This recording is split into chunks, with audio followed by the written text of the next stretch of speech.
block. He could be a damn six-man if you need it. Last year when we was drafting for 76ers gaming for season 3, I put E's name on the line just because I felt like he real professional. I feel like he can really play the game. You know what I'm saying? I felt like he'll be a good role player. So that's why I had put my name on the line for season 3, and anybody on 76ers can vouch. Now they didn't really know Versa like that, so that's why we didn't pick him, and we wound up picking Tucker. But at the same time, that should tell you everything. If I'm gonna put my name on the line for this dude, I think he can actually play the game. So if anybody out there, y'all need a lock, power forward, secondary ball handler, six-man, it don't matter. Y'all hit up Shifty for the interviews, and I feel like he'll be a good fit. Appreciate it.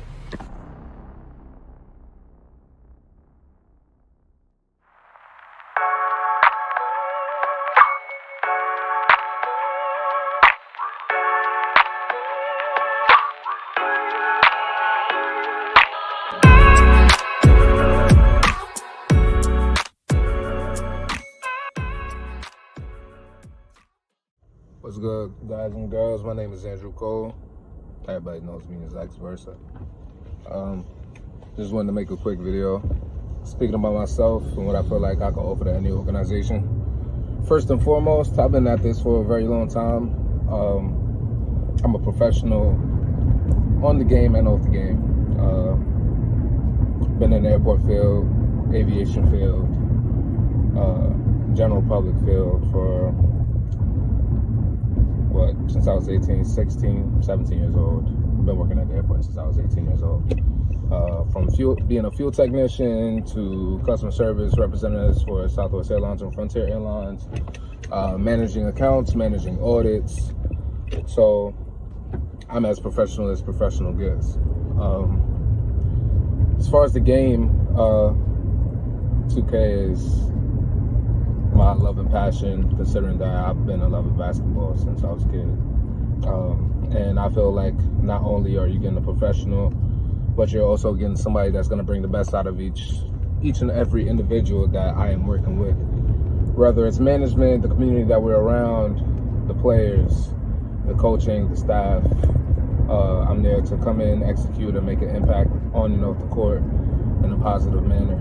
I don't think there's a talent like me in this draft pool. I feel like, and I don't mean to be arrogant, but I feel like I'm a better product than a lot of players that are also involved in the league. Again, a lot of these guys are my peers from previous years and this year, so I'm pretty sure they understand where I'm coming from, and I'm just speaking from experience and confidence that I have in myself because they hold me to a high standard as well. I'm one of the biggest competitors. I could be a sore loser sometimes, but with losses come great experience. So you can take anything away from anything that's valuable from losses and wins at the end of the day. My name is Versa for a reason, so I am one of the better skilled players at positions 1 through 4. I can play the 5, but I prefer to play 1 through 4.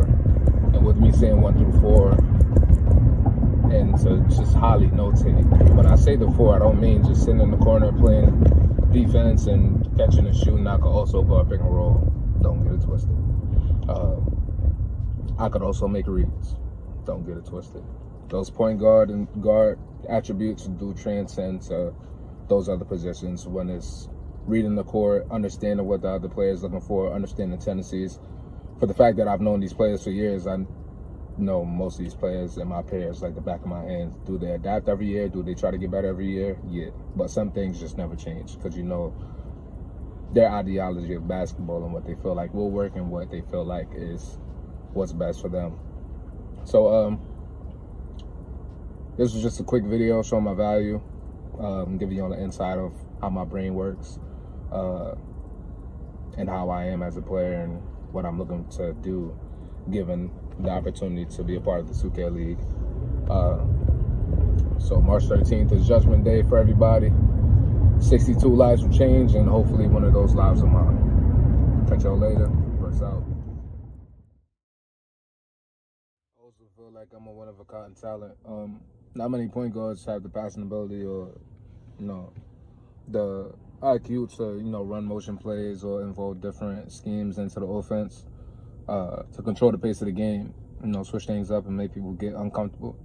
The rarities of that you see in the league as of right now, only a couple of players that do that is Reg, Keena, JBM, Bear. You don't really get that from much other point guards in the league, and I feel like I have that skill set. Not only at the 1, but at the 2, and I feel like I could complement any guard that's playing the 2 guard, because I know how to play my role and exceed at playing my role, whether it's at a sharp or being at a secondary.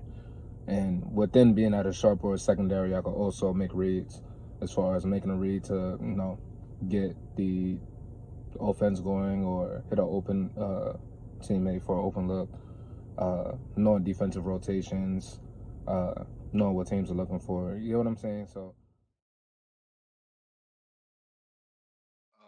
Well, my name is Andrew Cole. Been playing 2K for a very long time, since I was a kid. So, dating back to before we even had like online capabilities.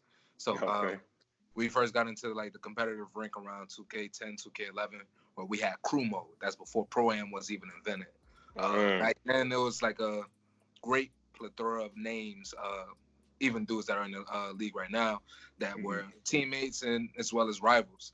You have GFG Compete, you have Ramo, you have Dat Boy Shots, so on and so forth. You have Doms, you have Arsenal.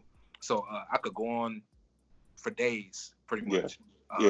Just honing my strengths and, working on my craft and being able to improve as a player and improve as a person as well, because, they go hand in hand with communicating with who you're playing with on the game, whether you know them in real life or not.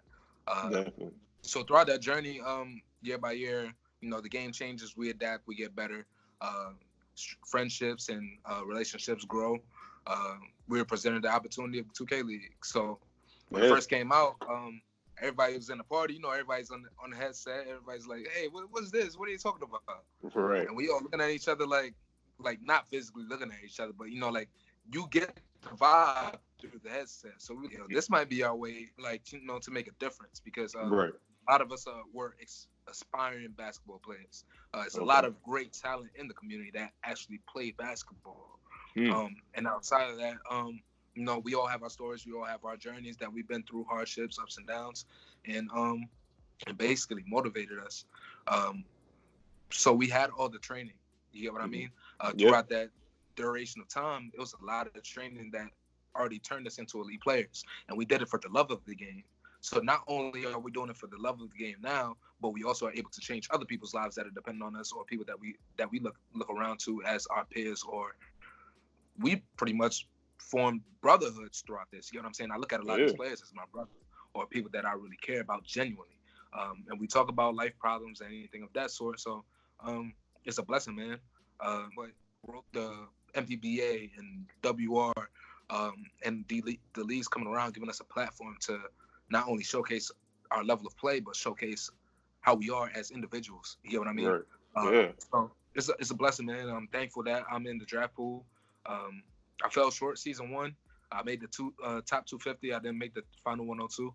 I had a lot of ups and downs that happened that I've been through throughout the period of season 2 that I was unable to give it my all.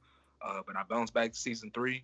I approached it way more methodically, and it turned out in my favor. I feel like I'm one of the best prospects in the pool, and I feel like I have a lot that I can offer to an organization outside of just my gameplay. I'm just an overall great person, overall great product, and I know what I bring to the table. So if you don't have the mindset of knowing that it's still a job and you have to go out there and perform, and you have needs that need to be met or a standard that needs to be met, you may start taking things for granted, and I'm not that individual.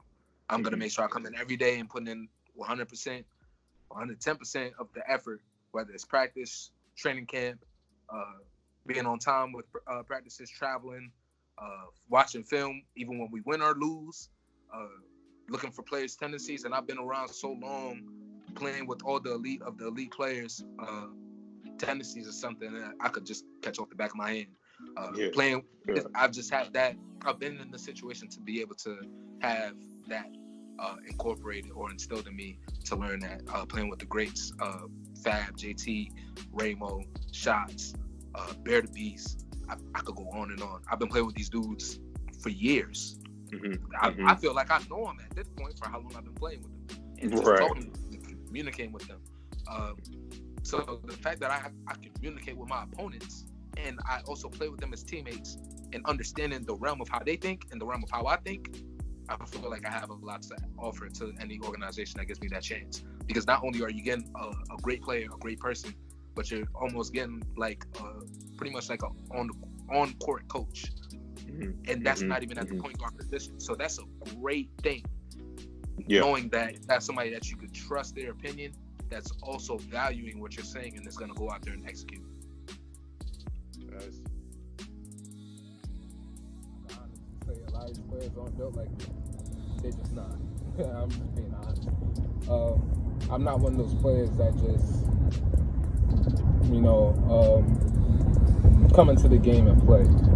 I think of the methods. I think of the game plan. I think of the strategy. I look at the shooting percentages. I look at placement on the court. I look at how people play versus certain matchups. I look at, just the smaller things that may not show up on the stat sheet, the things that will get a player out of rhythm, the things that will get my teammates in rhythm.